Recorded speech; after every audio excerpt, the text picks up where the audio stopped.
Ladies and gentlemen, we are coming off the heels of the NBA draft lottery, and obviously top three pick Scoot Henderson, ladies and gentlemen.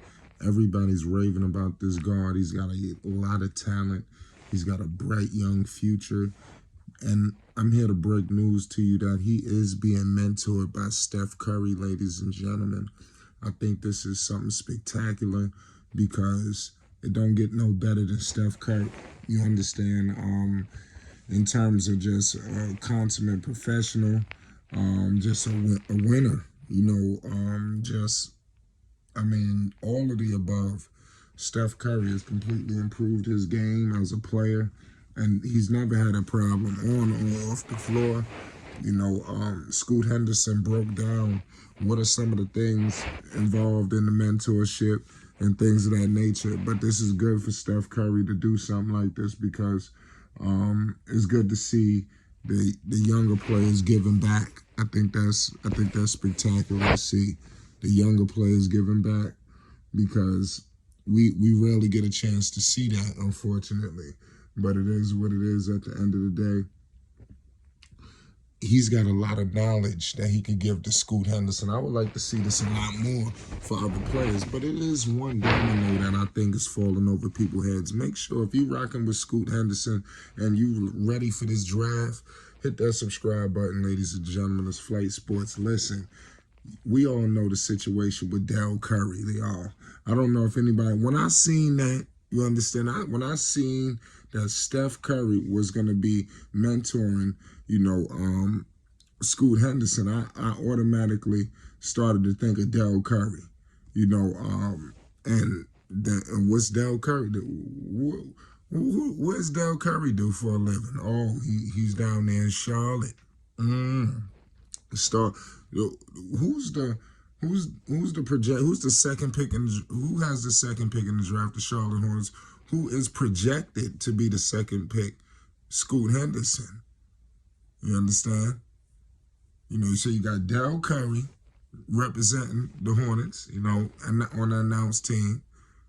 And then his son is mentoring the projected number two. Why?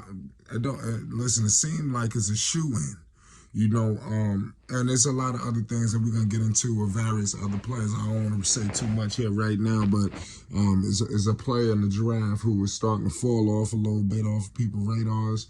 There's some things behind the scenes that we're gonna be breaking here at Flight Sports. So make sure you subscribe because we're gonna be breaking a whole lot of news, ladies and gentlemen.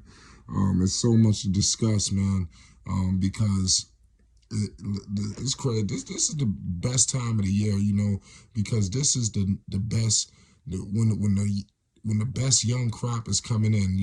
These teams had a tumultuous year. Charlotte, the San Antonio, Houston, the list goes on. Portland. None of these teams finished the year the way they expected to, and that's why they are where they are. Scoot Henderson fits in with the situation with the guard play. In terms of, you had Kemba, you have Melo, and you have Scoot. And now we're going to get into, I'm going to be breaking down on how these guys, how it looks on the floor, as well. Because I think, like I said, you even heard Kupchak state that he usually would pick best player available, this, that, and the third. But, they may be moving in a different direction.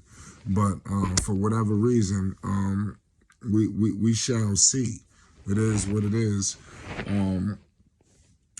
Scoot Henderson, to me, is going to Charlotte. I don't see how they could pass on him right now. He is 6'2". The height is, that is kind of crazy for me. I don't know if he's going to have any more growth spurts, but he's averaging 17 points per game. He has 5 rebounds, 6 assists. So clearly you see he's going to be a scorer. Getting to the rim, it's just, that's like his strong suit. Clearly I think, obviously guys could, I'm not going to say he's got to improve his shooting. Come on.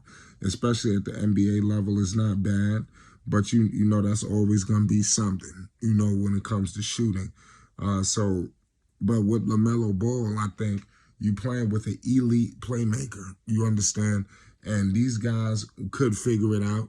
And I believe that they get to the postseason quicker than later, because you look at the kind of caliber of a player you're adding to a team, especially if you get, your core back in terms of, Bridges, all that's looming, so it's about to go up to a never before seen heights. It's just the beginning, y'all. Charlotte got to play their cards correctly. This is a big draft, especially what they do with that number 2. And then obviously what they got later on in the rounds. They got a lot of things going on in the second. Who's to say they don't package that late first rounder, a couple of them seconds, maybe a player that's just collecting dust, because you got some guards that could be unloaded, at this point, because if you bringing in Scoot, what the hell you need Book Night? What the hell you need Terry? Theo. I mean, seriously. I mean, they had the guard play for the Charlotte Hornets is about to be solidified, hopefully for a while. You understand? But they have to continue to build. I think you get the number 2 pick. Remember, this is the road to the postseason. I don't believe Scoot Henderson makes them a lock for the postseason. You get him in the draft, and then you continue to move forward. You understand? And making things happen, free agency, whatever things you could, even in the draft, be aggressive in the draft, in terms of doing things. They made a move last year, they traded, somebody, they got Williams, it would be nice to see them get a little bit more, aggressive again. Let's see what Charlotte could do to put the chips on the table. But nonetheless, man, Steph Curry, man, is a complete beast. And this mentorship and partnership to me, is crazy. Steph Curry playing with Klay Thompson, Draymond Green, Kevin Durant. I mean, he's had rivalries on the floor with, obviously, all of the greats. I mean, LeBron, obviously, Kyrie. The list goes on. It's so many great games in there. And this dude, Steph Curry, he's a gamer, man. He always gets it done. And Steph knows NBA basketball like none other. He's been around the block ever since he was born, y'all. I need to point this out to you. Dell has had him out there very young. And you see what he has become, and he's become the greatest shooter we've ever seen. And now he's giving game to Scoot Henderson, the projected number 2 overall pick. Remember, Steph Curry, his father, Dell Curry, on the announced team. Scoot, projected number 2. Who holds the number 2 pick? Charlotte. All eyes and all things point to Scoot Henderson being selected by the Charlotte Hornets. Let's see what they do with this selection. This is one of the biggest years of their situation. So we'll talk. It's Flight Sports. Let's politic this.